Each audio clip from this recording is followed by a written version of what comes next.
Crime Channel. My name is Huda London. I'm a licensed cognitive behavior therapist, that's a CBT therapist, and a licensed mental health counselor. Please like, share, and subscribe to my mental health and crime channel. My name is Huda London. I'm a licensed cognitive behavior therapist, that's a CBT therapist, and a licensed mental health counselor. Please like, share, and subscribe if you enjoy the contents in this channel.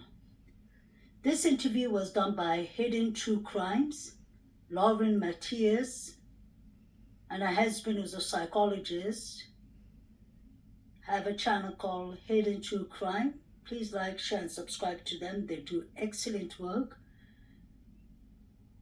Lauren was kind enough to do this interview with INAN Chef Dizzy, happens to be a neighbor to the 4 victims who died in the court. To my mental health and crime channel, my name is Huda London. I'm a licensed cognitive behavior therapist, that's a CBT therapist, and a licensed mental health counselor. Please like, share, and subscribe if you enjoy the contents in this channel. This interview was done by Hidden True Crimes, Lauren Matthias, and her husband, who's a psychologist, have a channel called Hidden True Crime. Please like, share, and subscribe to them. They do excellent work. Lauren was kind enough to do this interview with INAN Chef Dizzy, happens to be a neighbor to the 4 victims who died in the quadruple murders, or 6 roommates actually. Ethan was just a guest that night, came to visit his girlfriend, Zana Konodal, may they all rest in peace. INAN spoke about a black luxury Jeep that he can't even remember the license plates. I can understand that it was dark, it was at night, but he gave all kind of states that it could be from. Montana, Colorado, many places in the Midwest. And I really wonder how important that car is in the quadruple murders. Because the police said that there wasn't much traffic happening when the quadruple murders took place. We are aware that there are over 25,000 white Hyundai Elantras in Idaho, Moscow, and you can imagine how many more there are in the nearby states like Washington, Pullman.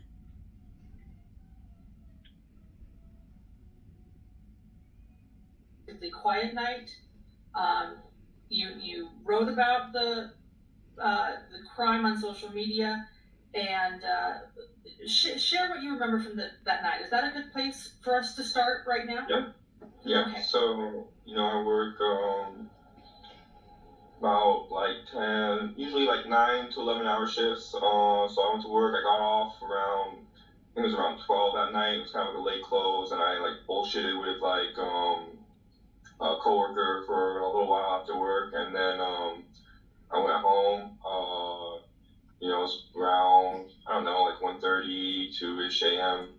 Was maybe when I got home, maybe, and I'm always like kind of hoping that I have like a parking spot right in front of my door when I get there, because like lots of times on campus, there's like parties and like they're pretty full. And so like this time I noticed that like, I don't know, it wasn't really any cars as usual. I was like, cool, I'm gonna get a nice spot right in front, and there was I did, and I saw like this sort of like kind of like decked out like luxury, like I thought it was black SUV, maybe like a Beamer or something, and it had like rims, tinted windows, I was like, oh, that's like a pretty cool car. And then like, coming out, like I noticed some like plates from like Arizona, I want to say, or Montana. There's kind of like, it's like I'm always like kind of curious what kind of like different plates are like around and stuff. Because usually you just see like Idaho, especially in like my parking lot. And so like I came in and it was like surprisingly like pretty empty that night. Like none of the houses and like that on those like two streets are having parties, which was like kind of unusual. And then I went home, was like making some tea, just like doing some contact staff drills and like stretching. I think I played a game of League, and then I went to bed, and then If you could see on the right hand side, there's a Jeep or SUV. I'm not sure who owns that, but I was wondering if Elam Harsh, aka Chef Dizzy, saw that car. It does look like a nice car. You can't see the license plate. It has some nice wheels. Just a question, could it have been that car?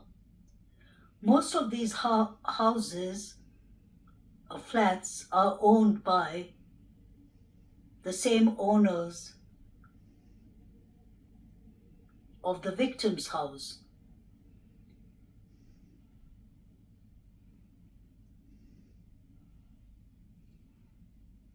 I wonder if all the houses are built in the same way, because we clearly had seen an interview with a former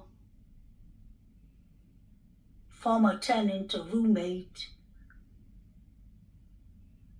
who clearly said that the house makes creaky sounds.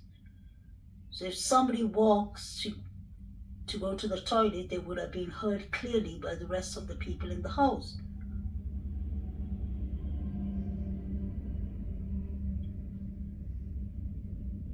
Thou shalt not kill, true crime,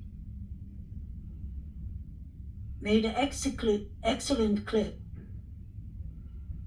explaining the formats of the house and the noises it makes.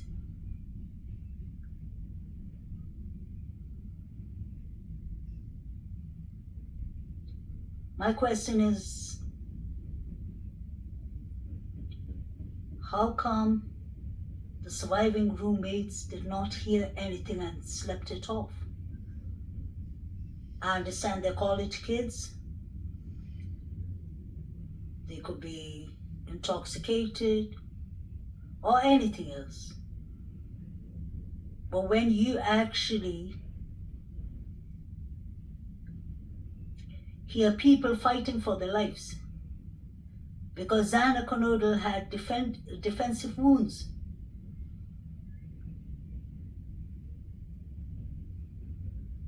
They would definitely have heard the thud, all the screaming in the house, the dog barking, because clearly the neighbor's camera picked it up. Hey, did these knocks? Well, I was already. How did you heard about it?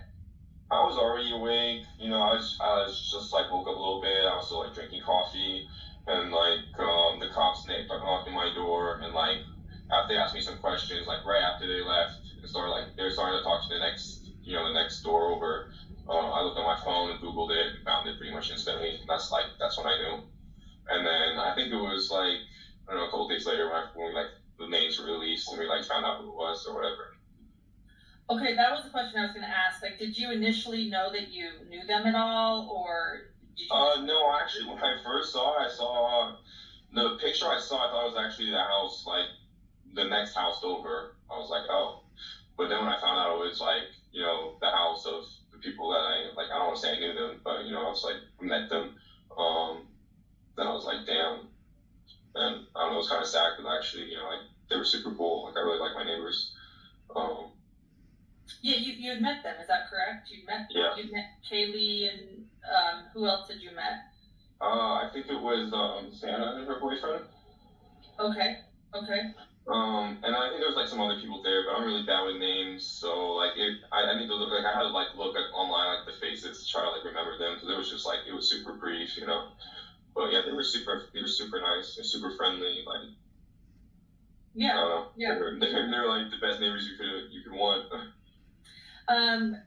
How could they be the best neighbors you'd ever wish for when you didn't even know them? You would have to know your neighbors to have an opinion if they're good or bad, if they're noisy, or if they're kind, if you can depend on them or not. How can they be super cool neighbors? And don't get me wrong, guys, may they rest in peace, the victims. But let's not forget that many people have said that that was the party house. We have facts and evidence that the police has been to that house at least 4 times. So if it is the party house and you're a regular person, just say a cook like Chef Dizzy, you would want your time of silence so that you can sleep, relax, go to work. But it's a college town. If the students are partying very often and loud noises are coming from the house, because let's not forget the police said at the start that this was a targeted crime. They did not know if the house was targeted or if the students were the targets. Maybe Chef Dizzy just likes party neighbors. I find it strange that he used the word that they're super nice, super cool, maybe over 27 times, I believe, or 17 times. I'm not sure which one. But he kept on using it. And if you do not know the neighbors, like you said, why would you be saying that they're super cool so many times? Or maybe it's just as a therapist I pay attention to everything that is said, but that was even mentioned by a former homicide detective on News Nation. He said himself that he found it kind of strange that Inan mentioned that so many times. He said I would have been asking follow-up questions. You want? I have a question here that you mentioned hearing a lot of sounds typically from the neighbors. Is this because it's highly populated, poorly insulated? Tell us a little bit about the neighborhood, because a lot of us, all we see is only on the news. We're trying to grasp what this neighborhood looks like. I guess you would say it's kind of like an amphitheater here. It's like they live kind of like down like the hill, and then it's like a big open space. Everything's made of wood for the most part, and like they have little like gatherings outside on their like in the back door, and so I mean, and then they're like a little bed and street grill, so it's like you can usually hear like parties and like just like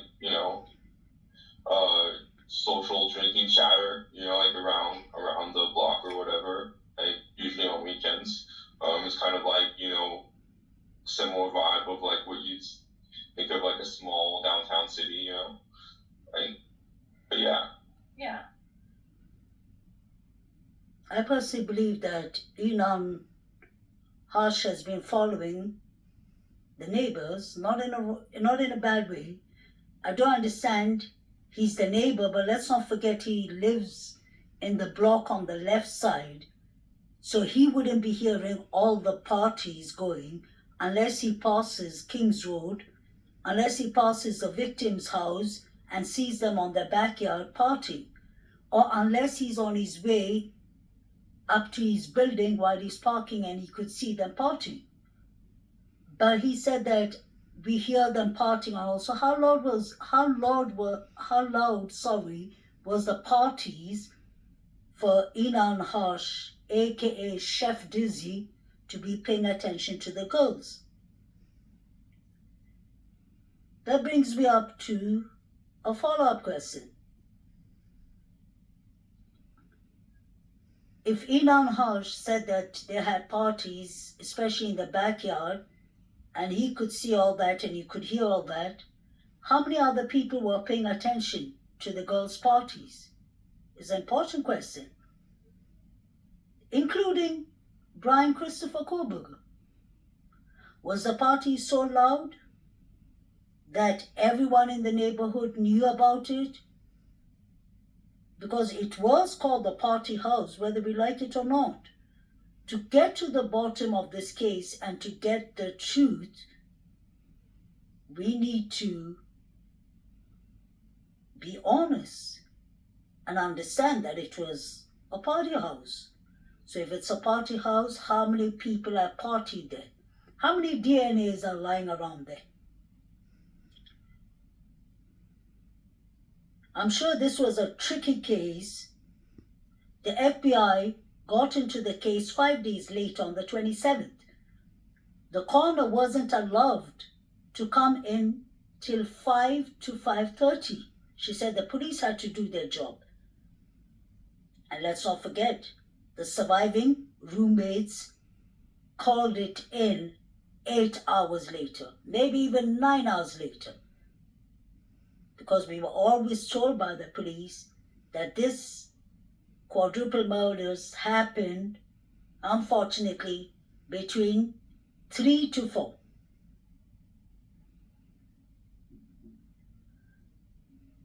Either Inan Harsh is a very observant person who really cares about his neighbors, or maybe Inan Harsh knows something more. I'm not accusing him of anything, but he seems to know a lot about his neighbors who he actually doesn't know, if that makes sense. He's only met them once, but he knows their parties. He knows that it goes in the backyards. He spotted a luxury car.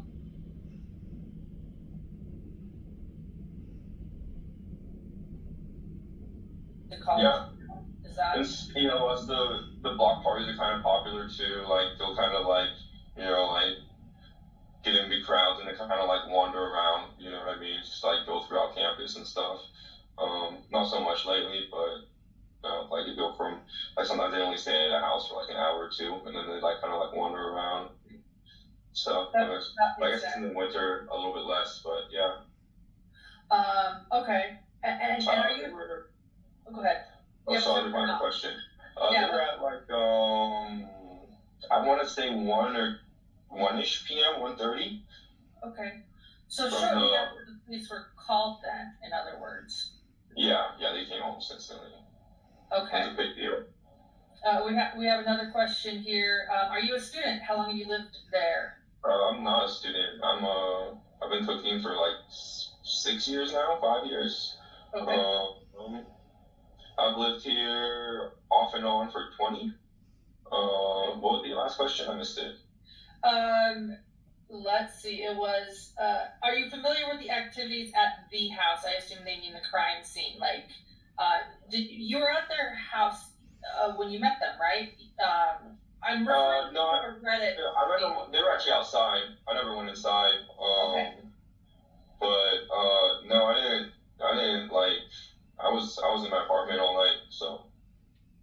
Okay, the night of the murders or the crime, you were in your apartment. Yeah, I never really hung out with them, so like, you know, to me they were just like some normal sorority girls that drank every once in a while on the weekends. So. Okay, and and when I was asking you about meeting them, I want everybody else to know, you know, and I know, but you also decided to share an AMA on Reddit recently, which is when I reached out to you, and you did kind of mention meeting them, or at least Kaylee, and maybe you think you might have met Xana and her boyfriend, that would be Ethan, bringing them a bottle of wine perhaps, was that what happened? Or share us, can you take us to I think the person I think I remember most is Kaylee, and like when I introduced myself, I think she she was like the first one I shook hands with. And yeah, I just had like this. It was a pretty nice bottle. I don't remember what kind it was, but it was pretty expensive. And I was cooking with it, and I wasn't gonna finish it. And I was like taking my trash out, so I don't remember when I was outside. And they were just like, like chit chatting, drinking a little bit, playing some cool music. And so I like was like went down, and they were like drinking some beer, and I was just like asked her if she wanted this bottle of wine. I wasn't gonna finish it, and they were like, yeah, fuck yeah. And then I was like, yeah. And then I was just introduced like the neighbor, like lived upstairs, and yeah, that was pretty much it. Yeah, they were super nice and smiley. Yeah, it's pretty much what I remember. I never met him after that. I was like, I always thought about crashing their party sometimes, but I never actually like did it. I usually got my own thing going on. That didn't sound right. Inan Hush, as a grown man, why would you want to crush a party of 20 years old? 20, 21 years old? Y'all are not in the same age, unless you were obviously, this is for entertainment purpose only, my speculations, clearly my speculations. Inan Hush, it seems to me like you were watching the girls, obviously. For you to know about their whereabouts, that they were having parties at the backyard. You said at the start of this interview that you did not know the girls, but some friends of yours at work grew up in Coeur d'Alene, where Maddie, Zana, and Kaylee was from. So did you get any information about the 3 victims from your friends? Allegedly, just a question. How much did you know about these girls?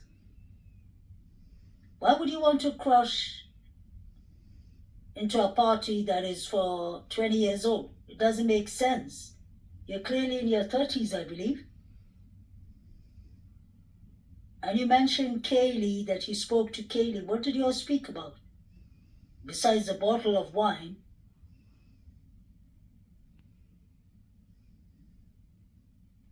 Yeah.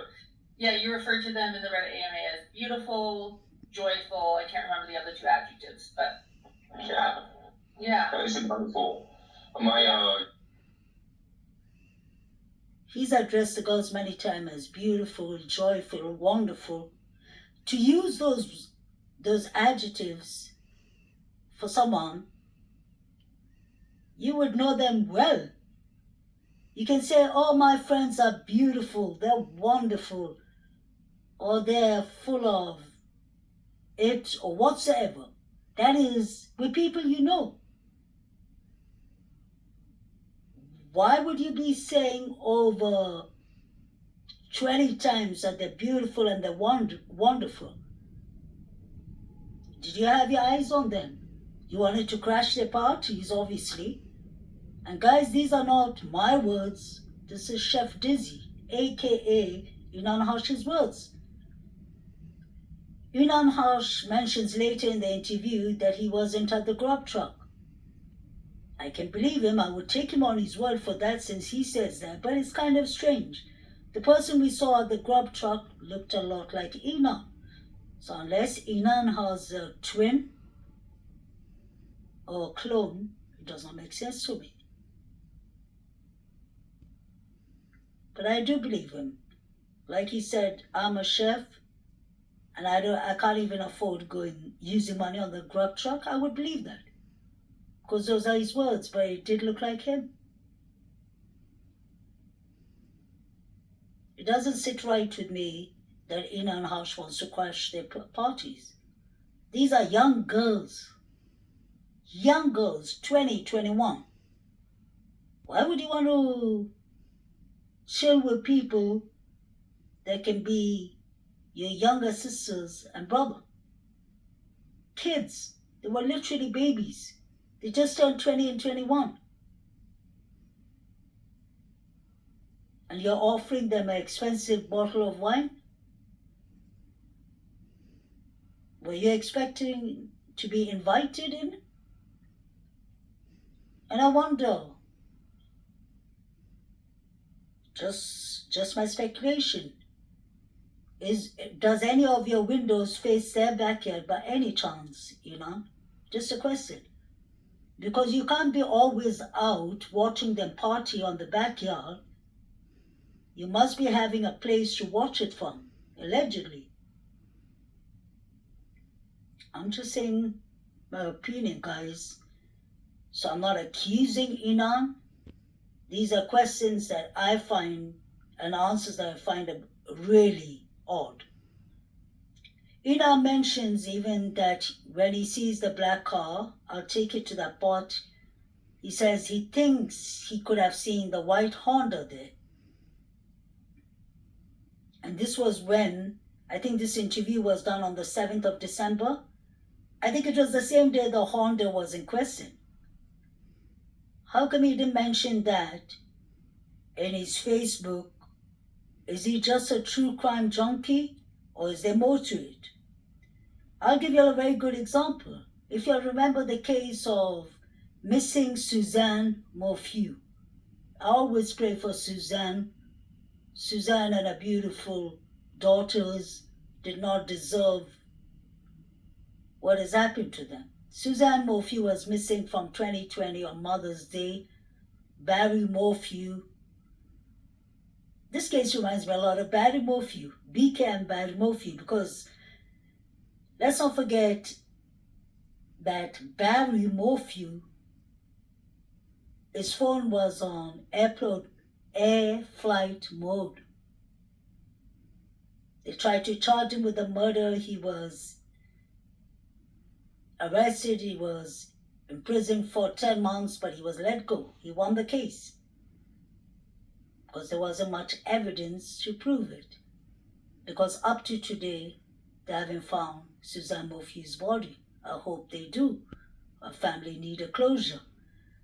But this case reminds me a bit of Barry Morphew, because I just remember Barry Morphew allegedly used to listen to true crime and iPod car shows. So I think Barry Morphew was practicing his timelines and questions that will be asked when Suzanne goes missing, which she did. Inan Hush is the one who made appearance on social media, almost writing a book about this case in a very early age. So it is questionable, very questionable. He says he doesn't know the 4 victims, but yet again, he seems to be calling them wonderful, beautiful, joyful, like he knows them. Super nice and smiley. That's pretty much what I remember. I never met him after that. I was like, I always thought about crashing the party sometimes, but I never actually did it. I usually got my own thing going on. Yeah. But, yeah, you referred to them in the Red AMA as beautiful, joyful. I can't remember the other 2 adjectives, but yeah, they seem wonderful. And some of my coworkers actually went to high school with them in Coeur d'Alene, so it's a trip for us. So, and they said they're super cool too. So it's crazy that when you think about these people getting stabbed, it's kind of horrifying, because it makes you think that it can happen to anyone. Not just people who are doing some shit. You know what I mean? Just normal people every day. I think that's the really spooky, scary part right now to some people. Yeah. What's your thought about the luxury SUV now, looking back? You probably didn't think too much of it then. Any ideas? No, not really. It's pretty decked out. I think it had ramps and windows. It just looked like a cool car, and that's why I noticed it. But I didn't I just assumed it was one of the the people's parents. A lot of the students here have really rich parents, and they have nice cars. So that's just kind of what it seems like to me. Why would super cool, super rich parents come to visit their children around 12 at night on a Saturday night when they know the college kids are partying? Where did you get that idea from, Ela, if I may ask? Parents don't usually come that late. Parents do have a life. We all are parents. If we have children in college, there's certain times we come to see them. Parents wouldn't want to drive so late at night and disturb or crash into the students' parties, I assume. We parents try to avoid knowing what our children are doing. And we don't want to bust in and crash into their parties because that would even disappoint us, catching our child doing something we don't expect them to do. Why was INAN Harsh so focused on that black car? And INAN Harsh, my question is, you told Truth and Transparency that you were subpoenaed by Ann Taylor, Ryan Koberger's attorney. You said that you went there in January to the courts and they told you you're off the hook. The words are very important to notice, the words he used. Why did she subpoena you? That is what actually got my attention with INAN Harsh. I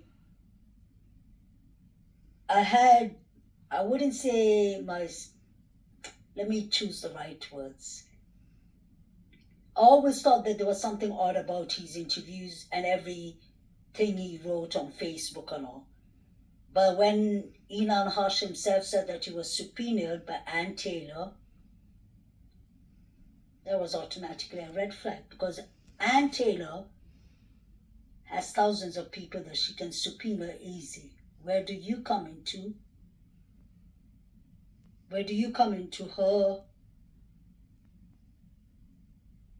observation? She observed you for a reason. Is it because you're keeping on saying that the girls are so wonderful, beautiful, joyful? You wanted to crush into their parties?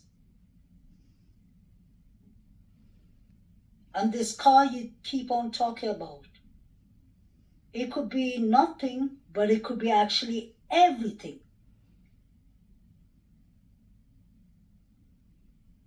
This black car could have come from outside. We don't know what the car was about. And if Elon said it has Montana, Nevada, Arizona, or any other plates on it, I don't believe parents would come so late.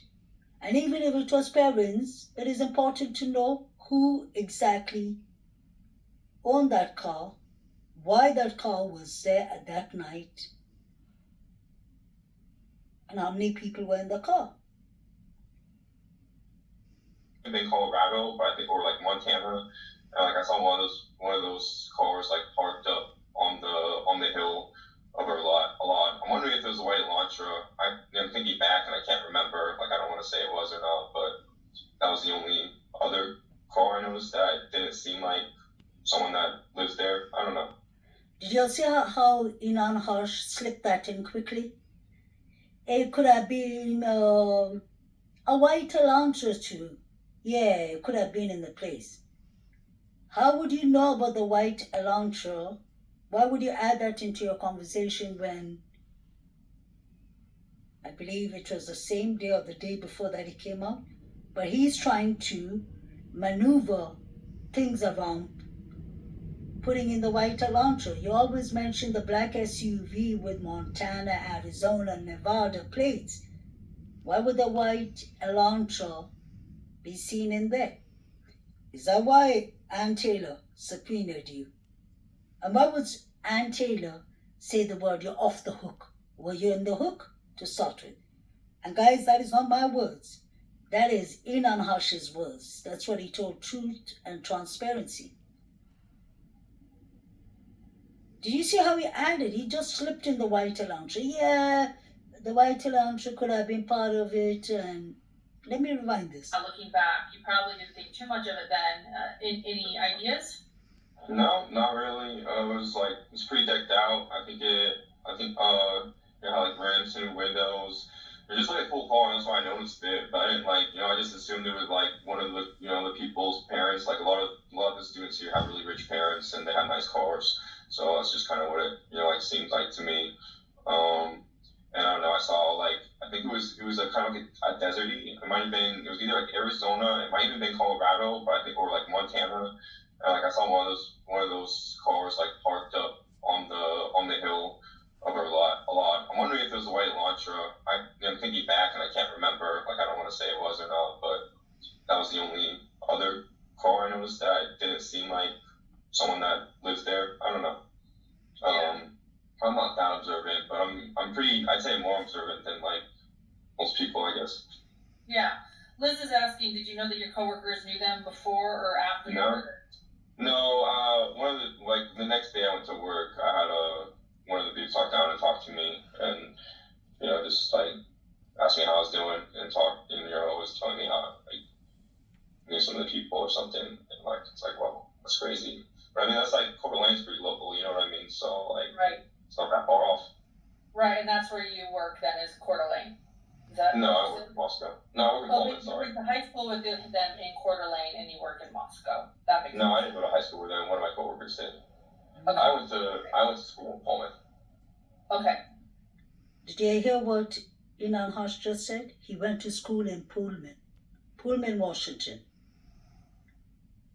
So if you have gone to school in Pullman, Washington, you would know the area of Pullman, Washington well. I wonder if you know anyone in Pullman, Washington. I wonder if you know Brian Christopher Koberger, if you've met him in Pullman, Washington. Just a question.